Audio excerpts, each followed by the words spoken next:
Good day, Wastelanders. Caesar here again to show you my latest build. Now, you know me as ruler of all that I survey, but I was not satisfied with mere terrestrial conquest. Oh no, I set my sights much higher.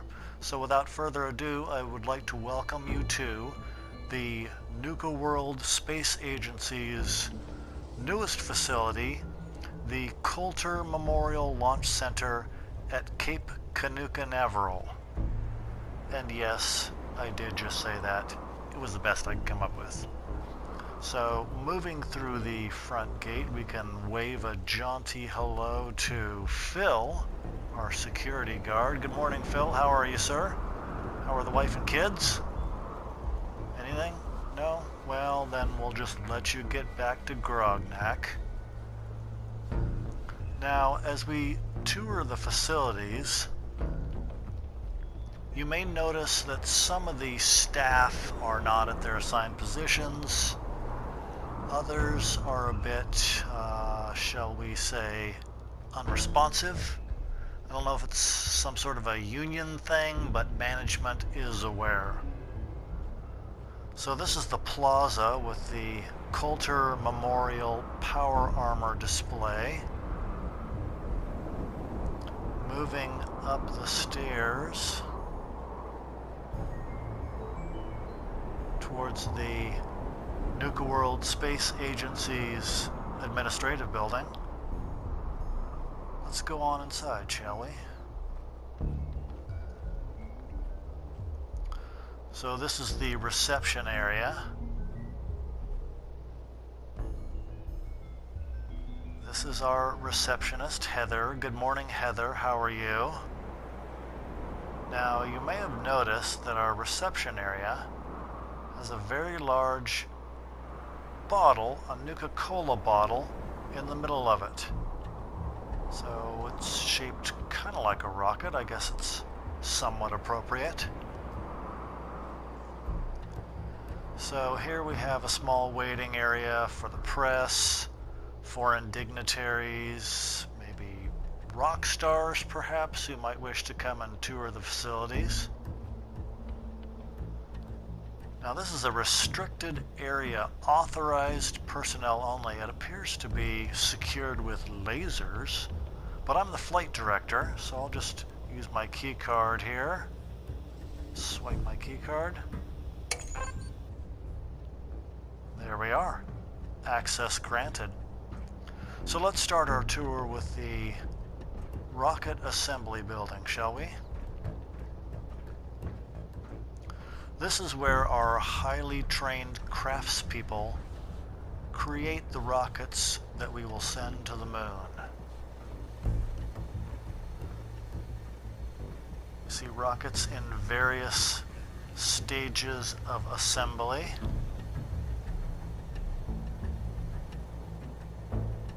Staff working over here. Now this is very interesting. This is our crawler. As you can see, the rockets that we send to the moon are massive affairs, weighing hundreds of thousands of tons, I would estimate. So the crawler transports the rockets from the assembly building to the launch pad. So here we have somebody working on a rocket engine, perhaps. More staff toiling diligently in the name of science. So there you have it, the rocket assembly building.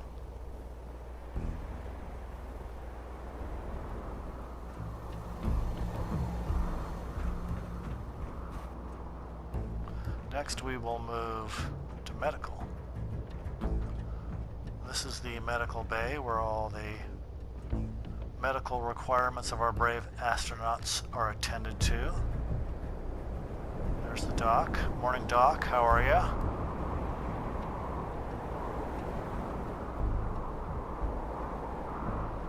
Over here we seem to have some sort of X-ray setup. If you've ever wondered what the inside of an astronaut looks like, now you know.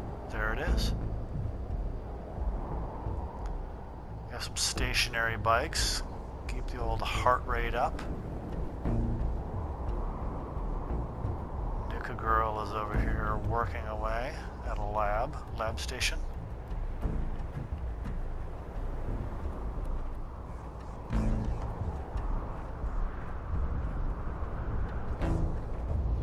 And at the top of the stairs, we have some exam rooms.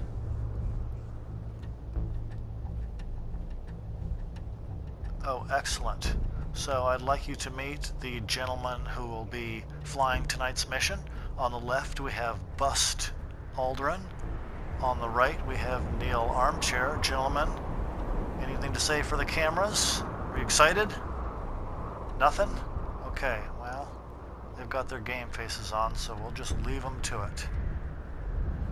Now next we have the engineers work area. This is where the eggheads do their crazy math, as you can see.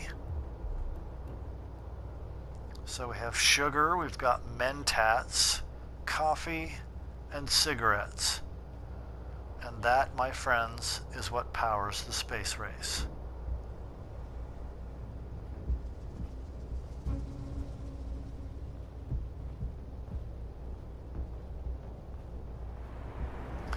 And now we enter the beating heart of the Coulter Memorial Launch Center. This, ladies and gentlemen, is mission control. This is where all of the hard work, the thousands of man hours that we've put into launching these rockets, this is where it all comes to fruition. We can monitor every aspect of the flight. We have monitors for monitoring, we have computers for computing, etc.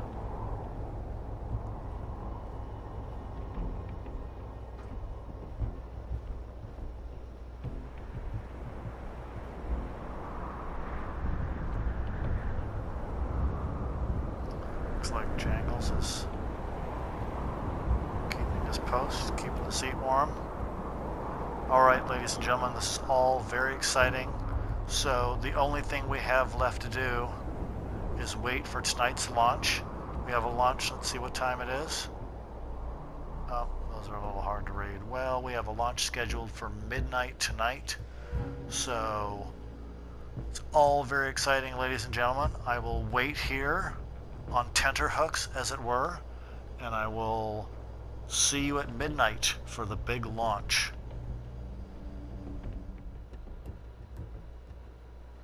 Welcome back, Wastelanders. Well, the big moment has finally arrived. The astronauts are strapped into their rocket ship, ready to blast off to the moon, and the only thing left to do is for the flight director to press the big red button. So let's open the viewing doors here. That is an impressive vehicle. All right, ladies and gentlemen. Here we go.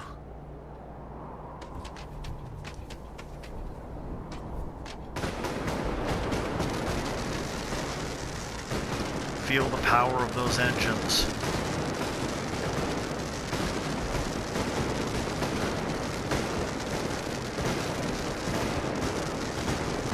And we have liftoff, ladies and gentlemen. There you have it. The Nuka World Space Agency's latest moonshot. Now, I know what you're saying, ladies and gentlemen. You're saying, Caesar, you say you're sending man to the moon, but how do we know that this is true? How do we know this isn't some sort of a clever ruse? Well, you want the moon, ladies and gentlemen, and I'm going to give it to you. So I will hop on the next rocket to our moon base, and I will meet you there. Alrighty, Wastelanders, we are here on the surface of the moon. We've disembarked from our rocket ship, and we are currently standing in the airlock. So I'll just press this switch to activate it.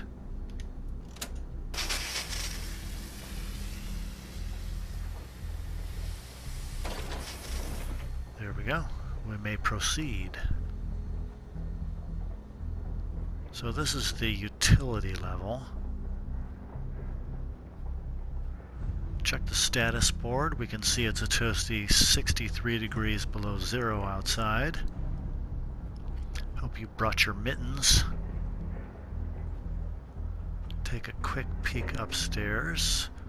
So we have a modest armory here on the moon. We're not expecting trouble. There you are. Now if we peek out these windows, you can actually see robots crunching the numbers from our scientific experiments. It's actually an unpressurized area of the moon base. It's the way they prefer it. We took a poll. They said, yes, give us the harsh depths of space. So we did.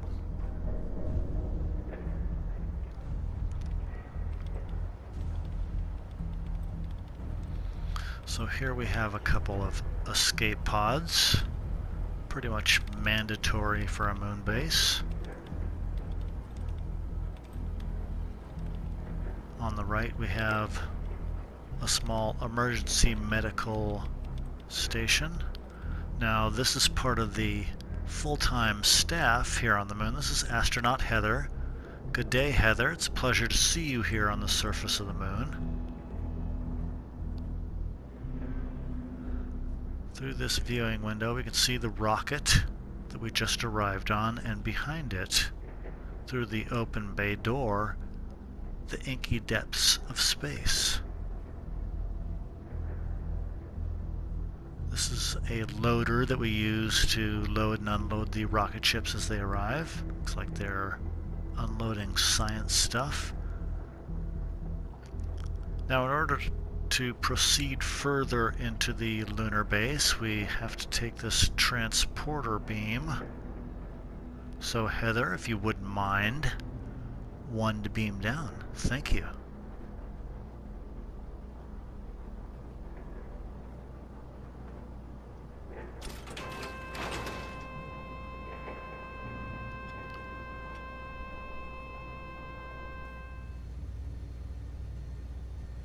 We are now deep under the surface of the moon, ladies and gentlemen.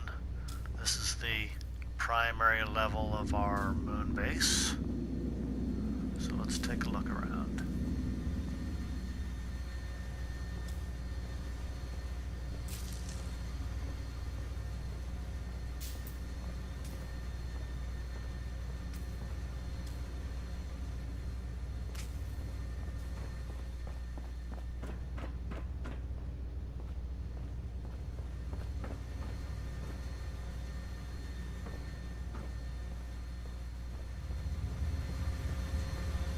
So here we have some sort of maintenance access. Not sure who Jeffries was, but apparently he has a tube named after him. Oh, there you go, a Jeffries tube. Now I'm not quite sure what this thing does. Could be some sort of a power core. Perhaps it supplies the water fountains. I couldn't tell you. So these are the main living quarters for our astronauts here on the moon. Looks as if somebody's been playing some sort of a board game. Enjoying the pink paste. Tasty and nutritious. Uh-oh, looks like Jangles has passed out over here.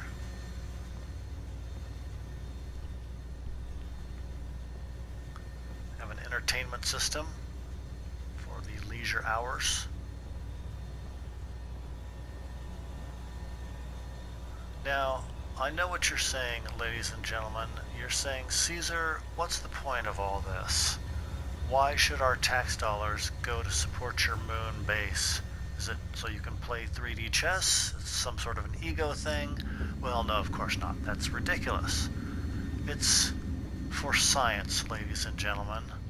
So, looks as if we have to take yet another elevator to where the real important work is done here on the moon base. So just go ahead and step into the elevator here. No, after you, I insist. Alright, Wastelanders, we are here in the super secret science lab. This is where we do all of the cutting edge research here on the moon. Now, as I'm sure you can imagine, the Chinese communists would love to get their hands on this research, so if you just sign one of these non-disclosure agreements, just grab one off the folder there. It's boilerplate, you don't have to read it. Just go ahead and sign there on the bottom if you would. Done. Okay, thank you so much, and we can move on. Now, first we will visit hydroponics. I'm sure you've seen builds with massive hydroponics farms, acres and acres of plants, but here on the moon, space is at a premium.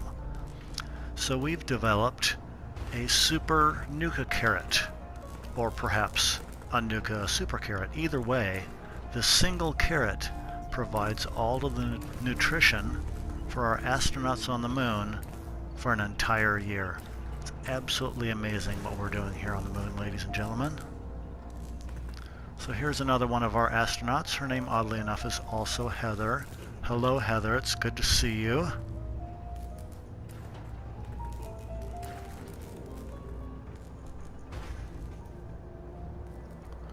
Now we move into the testing bay. Let's see what experiments we have lined up today. Test chamber alpha. We can open the viewing doors here. Oh yes, so in test chamber alpha, we're answering the question, can you teach a Yaoguai to ride a tricycle? Let's find out. Oh, alright buddy, come on, chase the sloth on the tricycle. Hop up on there. Well, he seems to be kind of a low energy bear if you ask me. Moving along in test chamber Bravo.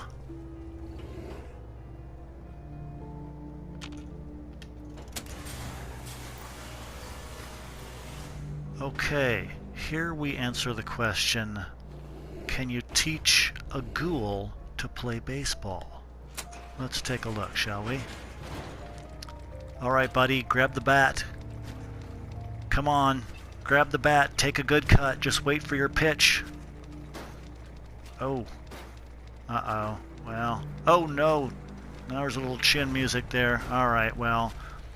Looks like this is what happens when you have a single A ghoul in a major league facility, ladies and gentlemen. So now we move on to Test Chamber Charlie.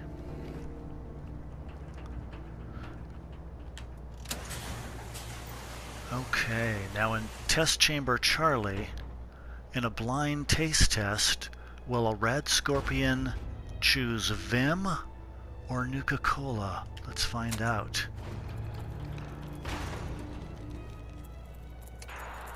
Oh! Oh, we have a winner, ladies and gentlemen. A resounding win for Vim. I'm going to get their marketing people on the phone post-haste. Alrighty, well there you have it, ladies and gentlemen. This is the cutting-edge research that we are doing here on the moon. So let's run back upstairs. There's one more thing that I'd like to show you before we hop on our rocket back to Nuka World. So we're back on the surface of the moon, ladies and gentlemen. There's just one more thing that I'd like to show you before we depart. After all, it's not too often that you get a chance to enjoy the views from the moon. So let's go out on the observation deck here. Now what we have here is a planet, Saturn I believe.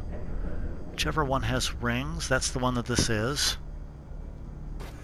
Now this, in my estimation, ladies and gentlemen, is the best view in the universe. And incidentally, not the kind of thing that you could fake on some Hollywood soundstage. So there it is, ladies and gentlemen. You've toured the entire facility. In fact, the only place that you have not seen is my office. Now, I know what you're saying. You're saying, Caesar, an office on the moon, that must be a pretty rare bird. Well, you know, being the head honcho does have its perks. So let's step inside. We can have some cognac and discuss the... Oh, okay. All right. What? I can't even reach the cognac from here. All right. Well, you know what, ladies and gentlemen? Apparently, the drink will have to wait. I'm going to have a conversation with the Heathers about tidiness here on the moon. If you would like to stick around for a little bit of extra footage, bonus footage, that'd be great. If not, I would like to thank you so much for joining me today. Cheers. Hey guys, it's Eric, aka Caesar. Thank you for joining me for a little bit of bonus footage here. Just wanted to show you something that otherwise would never have seen the light of day. If Kate would not stand right in front of me, that'd be excellent. So we're here on Spectacle Island. As you can see, I'm creeping gingerly towards the structure. That is because even simply laying eyeballs upon this fearsome build can cause my PS4 to crash. So hopefully we can take a good look at it and take a peek inside. So this is my version of the Matsumoto Castle in Japan. It's a pretty cool structure. It turned out pretty well. There we go. But as you can see, I built to the point where I just started having so many crashes that I couldn't finish it, which was unfortunate.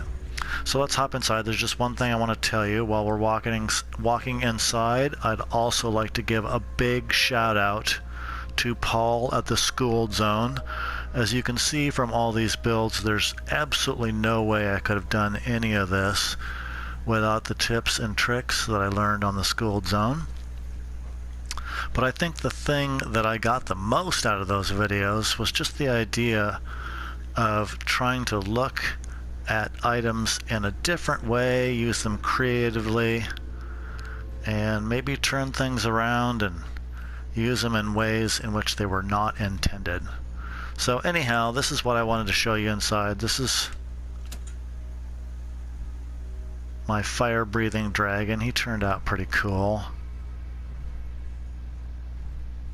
There we go. In case you are curious, the way I did this was simply by laying a piece of graph paper over a picture and tracing it out and then blocking it out according to the graph. He turned out a lot better than I thought he would. So anyhow, there you go, guys. Thanks for joining me for the bonus footage, and I will see you in the wasteland.